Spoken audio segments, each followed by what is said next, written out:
This week's episode is sponsored by Helio Gas Detection.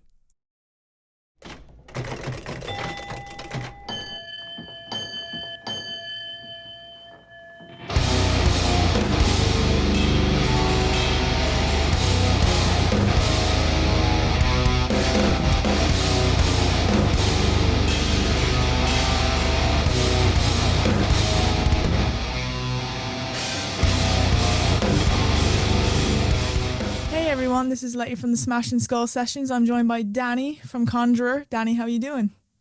I'm good, thanks. How are you doing? I'm all good. I think we're forecast a thunderstorm tonight, so that's going to be fun. Oh dear. Exciting. Yeah, after the heat wave, all the pressure has to go somewhere. Yeah. So welcome to the podcast. To the listeners who maybe haven't heard of you before, could you introduce yourself and your role in the band? Yeah, so I am Danny and I am vocalist, one of the vocalists and one of the guitarists in the band. Excellent. So I saw you guys when you came over with Make Them Suffer, playing the Academy. How was that whole tour and all that? You guys absolutely crushed it on stage, by the way. Probably like one of the favorite bands of the night. Like you actually like shocked me. I was like, oh my God, this band is killer. Oh, thank you. I appreciate that. Yeah, it was a pretty crazy tour. It was very different from the kind of thing that we're used to. Um, it was, I know for Brady and Noah, it was quite a lot of pressure because they were also teching for Make Them Suffer. So they got like at most 2 hours of free time a day. It was literally like wake up, load in, set up everything for Make Them Suffer, test everything for Make Them Suffer, maybe get some lunch, and then warm up for our set, play our set, and then as soon as we're packed down, they're back in Make Them Suffer land. So yeah, I know it was a very exhausting thing for them. And yeah, it was challenging, but it was overall pretty good, yeah. That's good. And you mentioned that Brady and Noah were teching. You might have remembered, especially viewers that were there at the gig, Make Them Suffer's gear all cut out. Can you enlighten us on why that maybe happened, or was that just the Academy? No idea. I think it was just Gremlins. I know yeah, the PA cut out and Dylan, who was the tour manager, was also their sound guy. He did sound for us as well. All I know is that he was just like, what the hell? Like, what's going on? Like, yeah, it's just one of those things. Sometimes, yeah, there are kinks in the system and you just gotta roll with it. Because I've been to gigs and like PA's cut out maybe for a couple of seconds, but I've never known it cut out for like a full song and the band have to go off stage. Yeah, I no idea what happened there.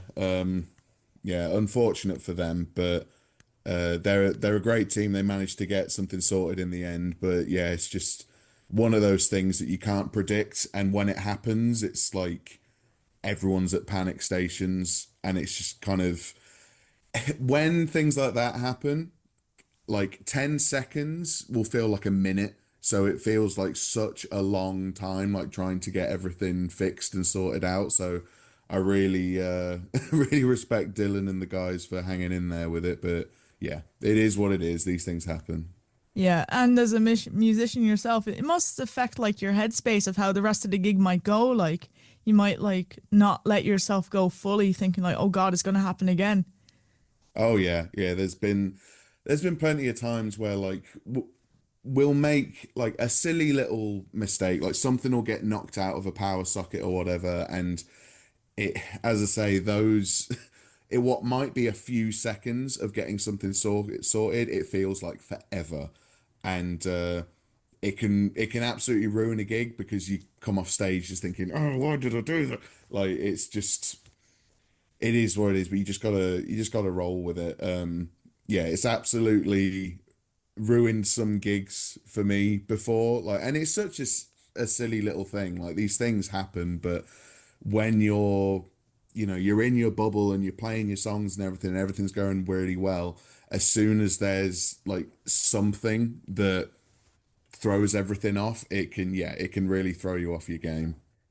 And when you were playing your set at the academy, I gotta say, your bassist Noah, he's got some neck muscles. Like, I don't think he stopped headbanging. Oh, that's Connor. Yeah, Connor's Oh, the Connor. bassist. Noah's the drummer. Yeah, he's we have many jokes about his neck. It's kind of I don't know how he does it. Like he's told me before that the way you windmill when you have long hair, like you're only doing tiny circles with your neck, and then your hair does the rest of the work. But I mean, whenever I try and do it, like I can last like 5 seconds, then I'm like ugh, getting all dizzy. But yeah, he can. He's the showman in many ways. He's kind of the front man of the band. Like me and Brady are often like attached to our mics and everything. Like, and we're not really. We let loose and we, headbang and stuff at times. But yeah, Connor's the one that he's sort of the star of the show in many ways. And when he came into the crowd, like, and did his whole, like, headbanging kind of circle thing, like, I brought my friend and it was only his second metal gig ever. And after he finished and all that, he was like, that's the most insane thing I've ever seen.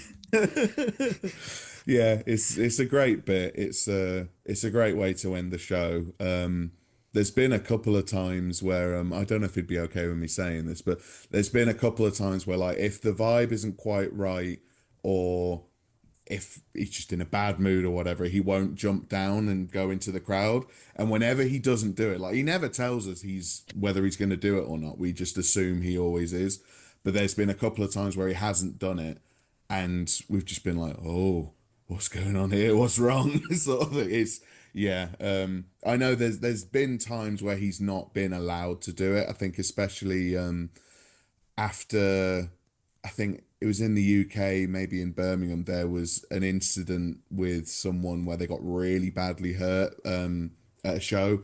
And so for a little while, it was like you can't incite any mosh pits, you can't incite anyone to, walls of death, nothing like that. Like if people want to do that themselves of their own volition, then fine, that's on them, but you can't, incite anything. And I know when Connor jumps into the crowd, he's usually like trying to rile people up. So yeah, there's been a couple of times where he's not been allowed to do it, or there's just not been the space, or he's too far away from the crowd. But yeah, he always gives it a go. There's only been maybe 3 times he's not done it, I think.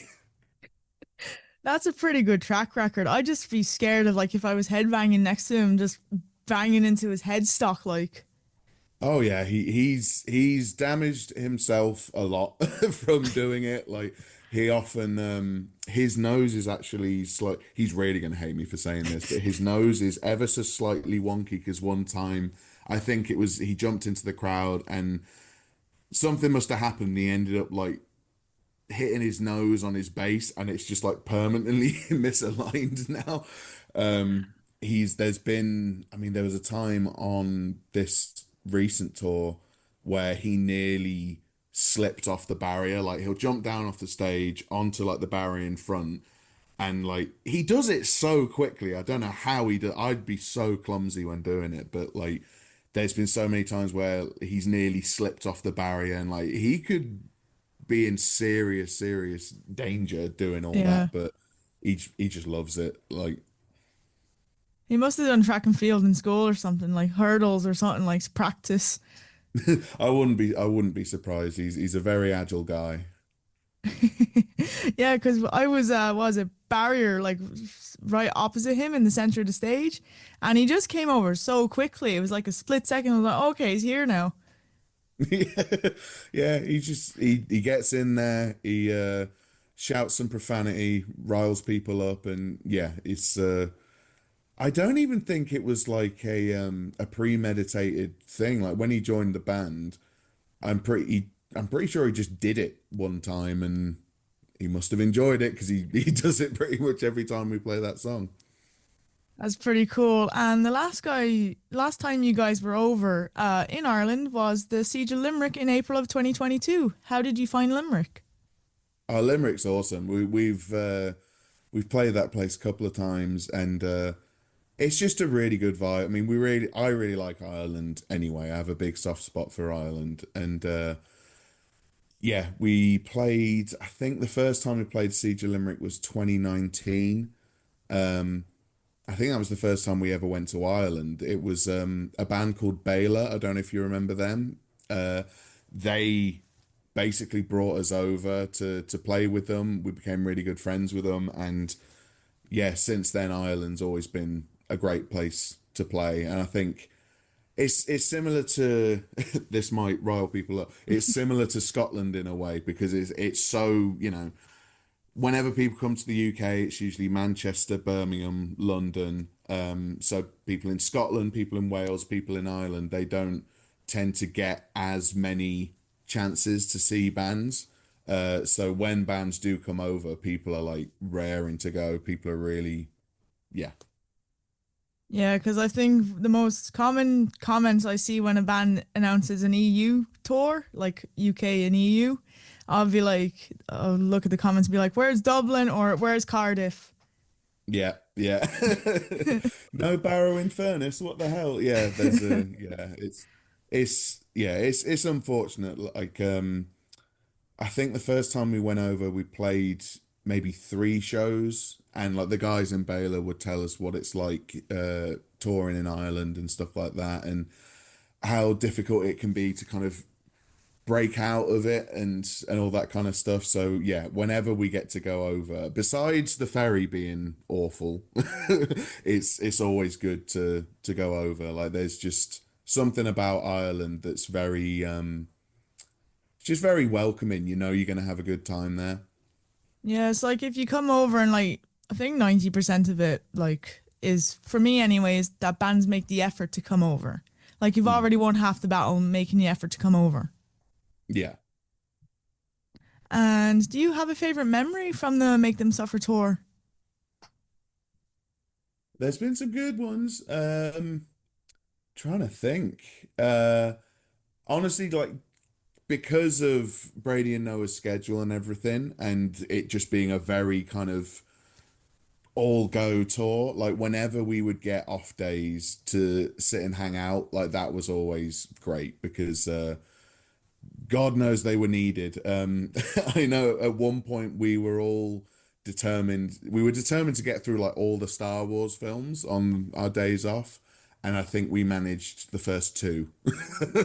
But just sitting in like the lounge of the bus and like I think Jaya, the bassist of Make Them Suffer, he brought his PS5 with him and like just did like a cheap 2K screen and like he was setting it up and like there was wires going across the bus so he could plug it into like the speakers on the bus and all that and we just ordered takeaway and sat and watched The Phantom Menace, which I know for a lot of people would be a nightmare, but for us it was just great to sit and hang really. In terms of shows and stuff, like the Dublin show was fucking awesome. The London show was awesome. Amsterdam was pretty good. Uh, Not to kind of like uh do a disservice to touring or anything, but I mean, you're playing the same set every night. By like 2 weeks in, you're absolutely shattered. So when you get shows like that are like 10 out of 10, then it makes it all worth it.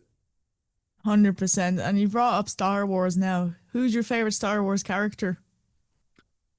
Oh man. That's really tough.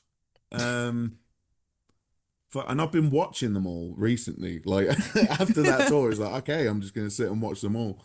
Um I'm gonna say Babu Frick from Rise of Skywalker.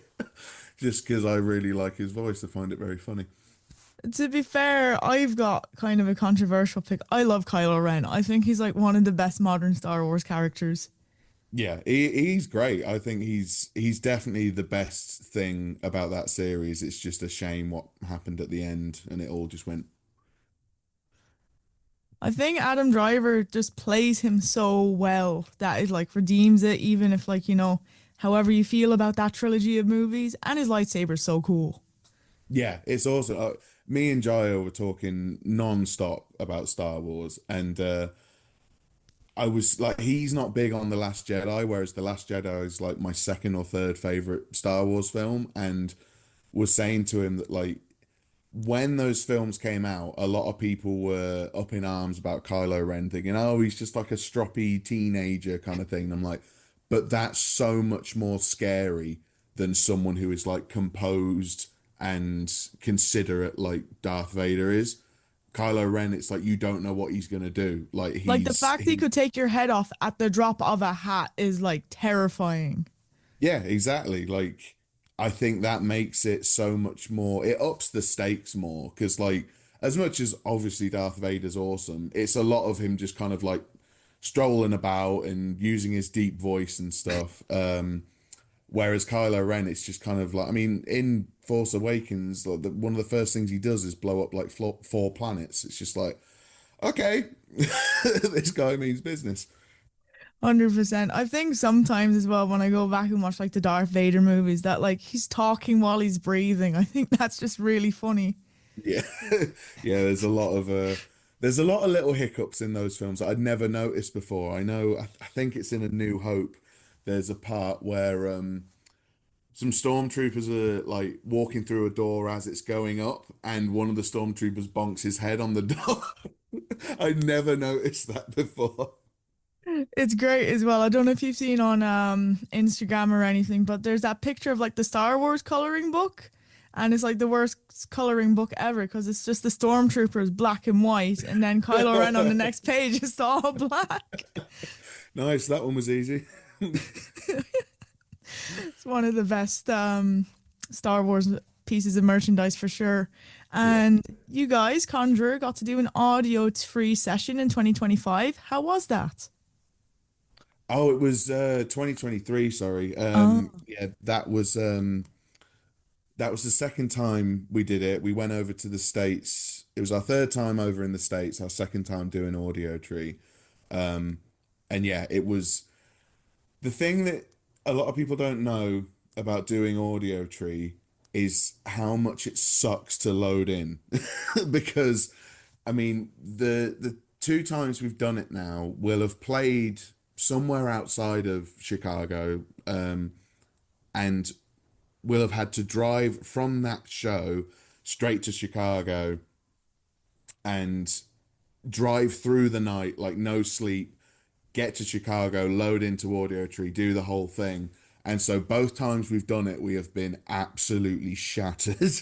I mean, if you play in Chicago like the night before you do an Audio Tree, you're fine. But both times we've done it is yeah, it's been driving through the night. Not been very fun, but actually doing the thing is fucking awesome. I mean, I've been watching Audio Tree stuff since like 2014 or something like that. So 5 years later and then 4 years later from that, doing it twice, it's like it's just every time I go there, like I just feel really giddy because it's literally a bucket list thing. It's a dream come true kind of thing.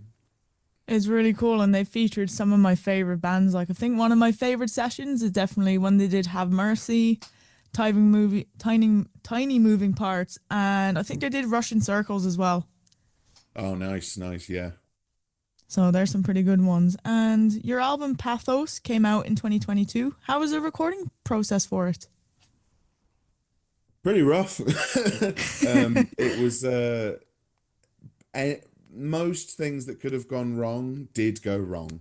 Oh, One of them being that we were gonna either fly over to the States to record with Will Putney or fly him over here, and then COVID ruined any chances of that. And then we decided, right, we're going to need to kind of record remotely. We're going to need to do it ourselves, and then send everything off to Will to mix and all that. And I think it was the day we got to the studio, our prime minister at the time announced another lockdown. So we were like, oh, okay, that's fun.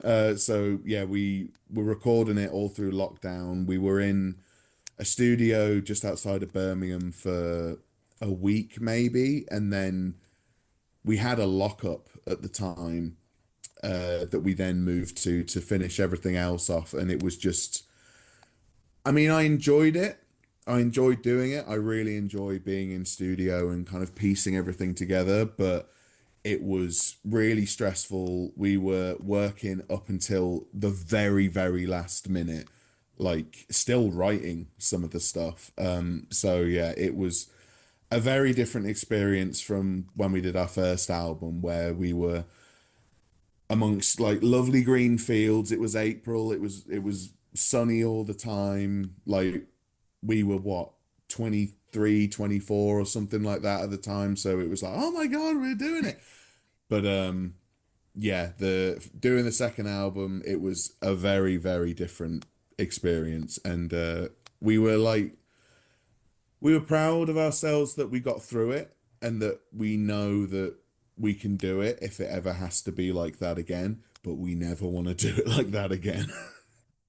That's fair. I think out of all the bands like, I've talked to and all that, a lot of them have been like, "Oh yeah, we had to do remote and everything." I'd say that the recording kind of industry felt pressure of like what if people prefer doing it at home rather than in a studio like a lot of other industries did. Because there'll be no such thing as a snow day for school kids anymore. They're just load Yeah. up on the teams. Yeah, it it's one of those, it's a catch-22 thing when it comes to people being able to record stuff in their bedroom and whatnot. On the one hand, it's great that we have the technology to be able to do that. And I mean, one of my favorite albums ever, which is Death Consciousness by Have a Nice Life, that was all like bedroom recordings. It was done super, super cheap. I think at most it costs like $1,200. It was all done on a Mac. It was all like presets in Logic Pro and all that. And I mean, it's amazing that we're able to do that now, but at the same time, I mean, the last album, the album we've just recorded, we went to a studio in Leeds called The Nave, and it's an old converted church, and it was absolutely gorgeous. Like, golden hour in there was incredible. The sound in there was incredible, and the guy who runs the place, Andy, he was saying how it's just becoming harder and harder for studios to stay open and make money because of all this technology that is so readily available and accessible to people. So it's a really difficult it's a really difficult thing. It's yeah, there's no real answer to it, but Like I did over here in Ireland, we have to do work experience when we're like 16 in like fourth year. And I yeah. did one of my work experiences in a recording studio. Oh, And nice. not a single person came in during the whole week. Wow. We were just there, just jamming by ourselves. No one came in. Yeah, it's sad. And like, I mean, I know a lot of it as well is that, especially with the cost of living now, like people just can't afford it. Like I have friends in bands that they're having to like save up some money, go into studio for a couple like a weekend, and then do the album like that on weekends. Like record, do some gigs, get some money, record, do some gigs, get like they have to keep doing that. And but then on the other hand, our good friend Joe Clayton, who's just produced this new album that we've got coming out, he is constantly swamped with work. Like he runs his own studio, and he never gets a breather.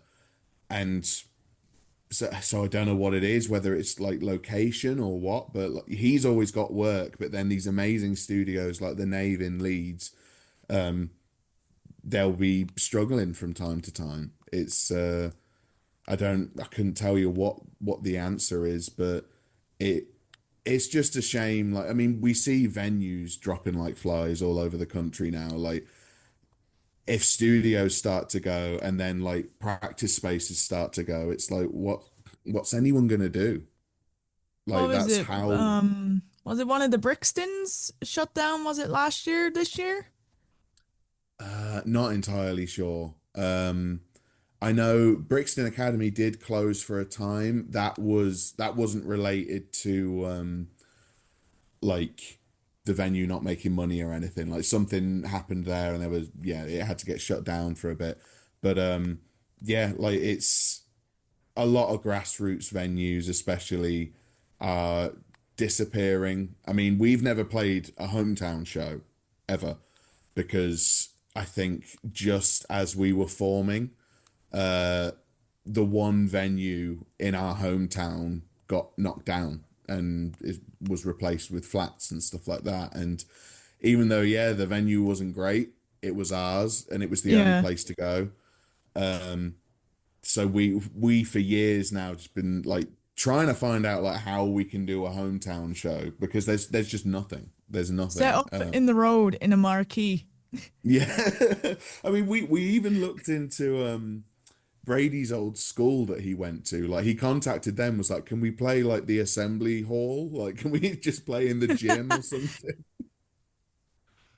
And did they say yeah? I think they said yeah, but then they asked for like a ridiculous higher price. So we were like, okay, we're not doing the gym. You're fine somewhere, don't you worry. Even if it's just like do it on the roof of the flat where the venue used to be. Yeah. And make a statement. Exactly. And how did you come up with the artwork for Pathos? It's very, very striking. Um, Good question. I've got to try and remember now.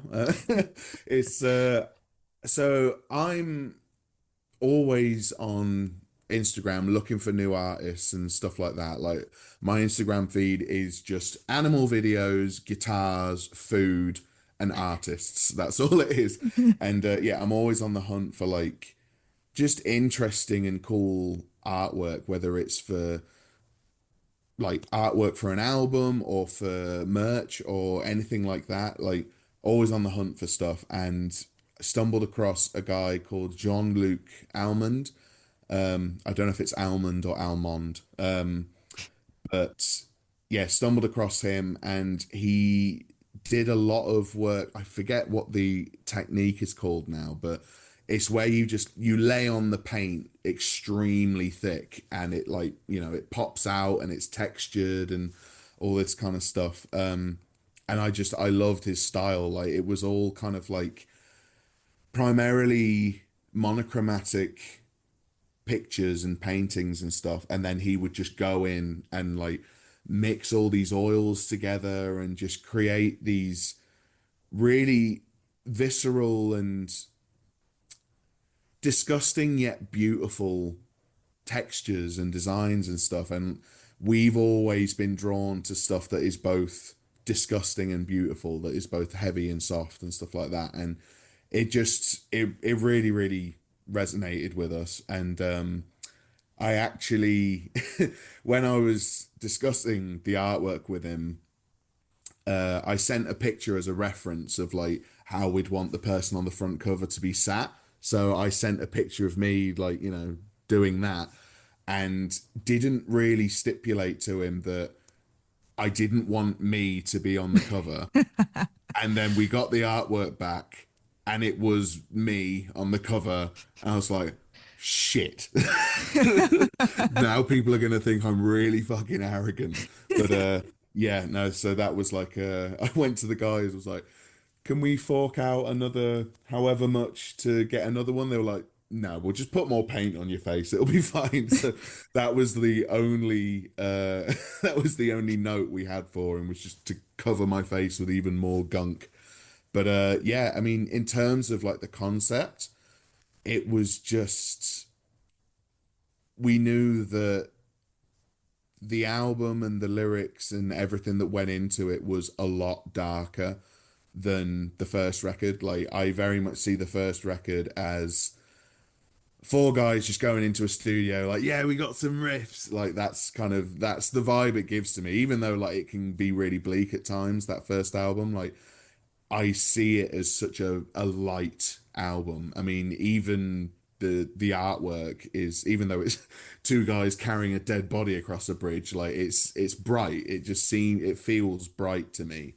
There's a lot of like youthfulness in it. Whereas when we got to the second album, there were a lot of things that had happened in my life and the rest of our lives, and things just got pretty real and pretty bleak. And it was reflected in the music, and the artwork needed to reflect that. I mean, a lot of the themes on the record were based on just how you feel inside and not knowing how to kind of get that out there. It's an album that's yearning for connection, and I mean the title Pathos, it's the root word of, the word sympathy, empathy. It's all to do with like your emotions and suffering and things like that. So that felt very fitting with everything that had been happening. And yeah, we loved John Luke's style, and we wanted the person on the front to be in the kind of position that we felt we were in. It was just very, oh God. So yeah, it all came together really, really nicely. I love the artwork despite the fact that I'm on it. But yeah, The it art, was the sorry, go ahead. artwork is could have been like Danny Nightingale is Conjurer and three Yeah. other dudes. Yeah, was worried people would think, we were going down the whole Dan and the Conjurers kind of thing, but no, like thank I mean, after like Jean-Luc had put more oils on it and stuff, and we were all happy with it and we gave it the green light, um, the guys were like, no one's gonna know it's you. I mean, the only way they could know it's you is because of your hair, and your hair changes all the time, so like it'll be fine. And then my friend that I've known since college came round one time, and I was like, "Oh, do you want to see the artwork?" And he was like, "Yeah, cool." Showed it to him, and he was like, "Oh, that's wicked. Is that you on the cover?" And I was like, "Oh, fuck." Falling at the first hurdle. Oh, that's brilliant. Maybe it's a reflection on my eyesight. I couldn't tell who it was. I just thought it was just the person going like that. Like, Well, at least someone didn't realize. if you could collaborate with any musician, dead or alive, who would it be? Oh wow, coming out with the big guns. I know I'm asking all the hard questions tonight. Who's your favorite Yeah, Star Wars character? yeah, with all the real head scratches. Um, that's really tough because the thing is, like, I'm very socially awkward. So, like, I'm not someone that, like Brady, he can walk into a room and make friends with anyone and everyone in there. Whereas for me, it's kind of like, I think if I, for instance, mentioned like John Baisley from Baroness, like Baroness are my favorite band ever, like I'd think, oh, well, it'd be great to work with him, but I'd just be utterly useless. Like if we were in a room together, because I'd be like, "You're John Baisley," and he'd be like, "Yeah, cool, we've got to write some music," and I'm like, "You're John Baisley," like, yeah, I just I wouldn't do very well. But I mean, he would be amazing to work with because even though you can't really hear any Baroness in our music, he is one of my biggest inspirations. He's doing something with music that I've always wanted but never realized I did. Um, for instance, melding all the kind of like folk elements that he puts into Baroness, but it's still like heavy as shit, it's melodic as shit. Like everything he's doing with it is just incredible, and I'd love to pick his brains on like what kind of artists and bands he listens to. Like I know he's really big on folk and country music and stuff like that, and that is folk music is like my biggest love aside from metal. I mean, if anything, it's kind of taken over metal for me at the minute. Like I don't tend to listen to much heavy music, so but to get to the point, yeah, I'm gonna say John Baisley, even though I'd just be drooling the whole time in front of. I've speaking of like folk music, I've been really getting into Father John Misty at the minute. Oh, nice. Yeah, yeah, yeah.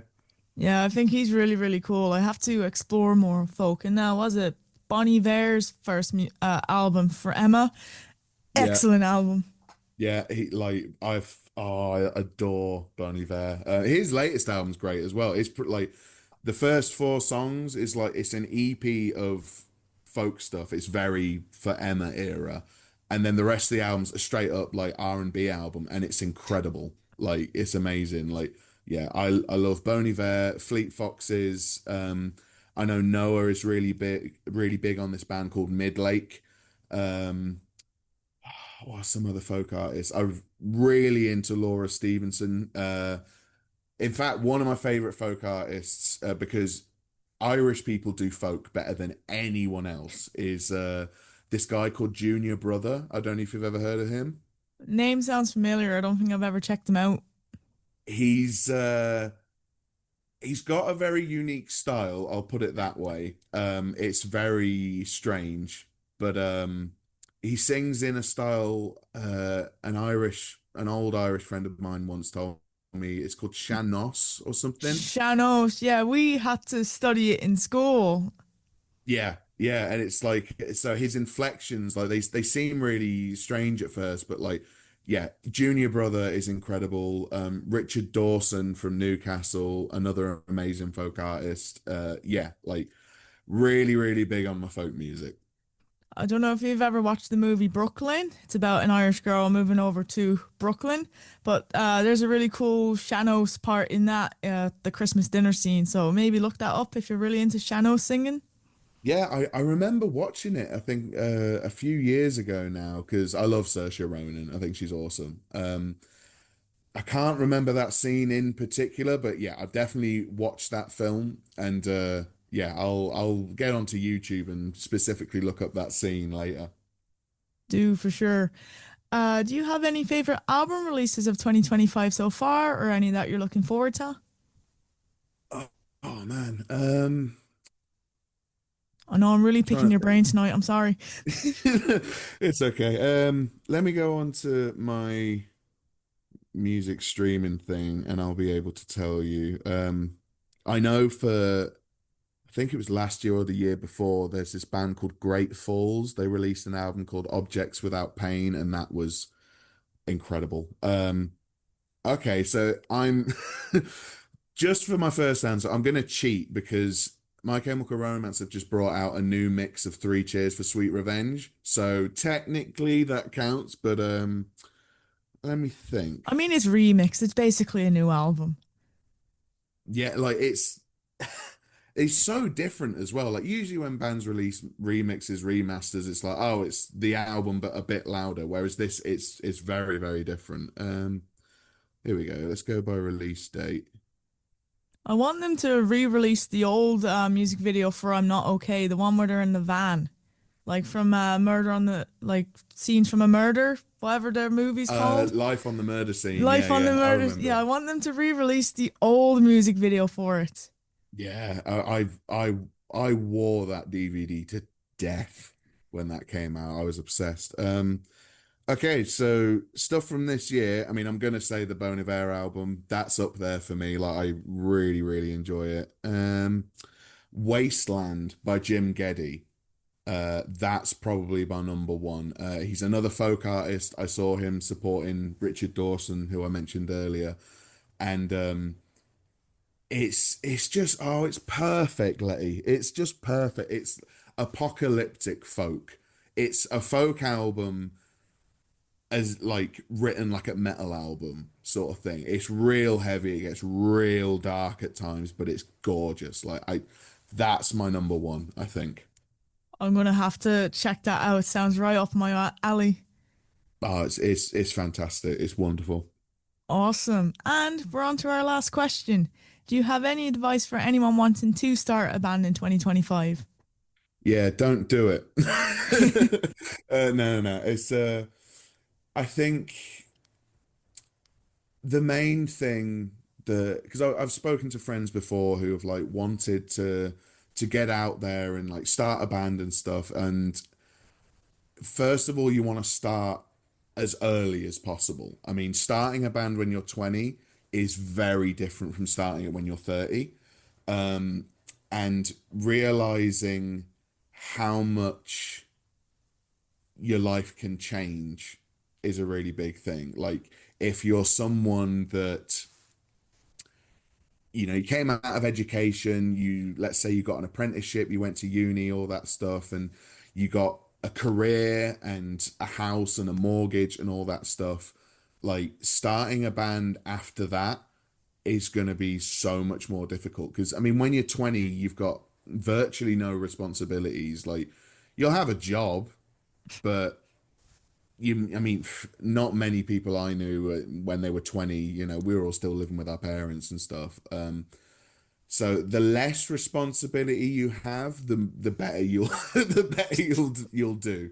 Um, but yeah, just how different the lifestyle is, it can really throw you for a loop. Like, for instance, I'm autistic, and so touring can be really, really difficult on me at times. And I often don't want to admit it because it's touring is all I want to do. It's all I want to do with the rest of my life. And I love it to death. But at the same time, touring is kind of like an autistic person's worst nightmare It's because constant because it's change, like, isn't it? yeah, like you don't get any privacy. You never know when the next shower's gonna be. There is just no structure other than playing a show every night. There is no structure or routine to anything. So yeah, it can be really, really difficult. There's been plenty of times on tour where I've thought like I can't do this anymore, and the guys are always there to like give me a pep talk and stuff. So yeah, I think neurodivergent or not, like just understanding how different and unusual it is to be a touring musician. Because, I mean, let's say you're out for a month or 2 months at a time, like things back home may move on. Um, Things change, people change, like you may end up growing apart from people because of how much you're away and stuff like that. Like it can be really, really tough, but at the same time, I don't want to do anything else. Like it's the most rewarding and fun thing I can think of, even though at times it's the worst thing. It's just it's yeah, there's a duality to being a touring musician. I say to my friend Jess a lot, like, don't start a band. It's the best thing you'll ever do. Like, because yeah, No, that's awesome to hear. Just keep going, keep going. Although it's hard, you can reap the benefits afterwards. yeah, just even though there will likely be times you'll want to give up, just don't. Just keep going. Like unless it's like actively detrimental to your well-being over like a long period of time. Like so if you're gonna end up like running yourself into the ground, then yeah, maybe consider just having a break or whatever. But yeah, all I ever hear from people, like whenever I've asked them the same question, is don't give up. So John never give Cena up on rock and roll. mentality. Never give up. Yeah. Dan, thanks so much for joining with me tonight and, talking with me. No, all good. My pleasure. No worries at all. And Pathos is out now. It is.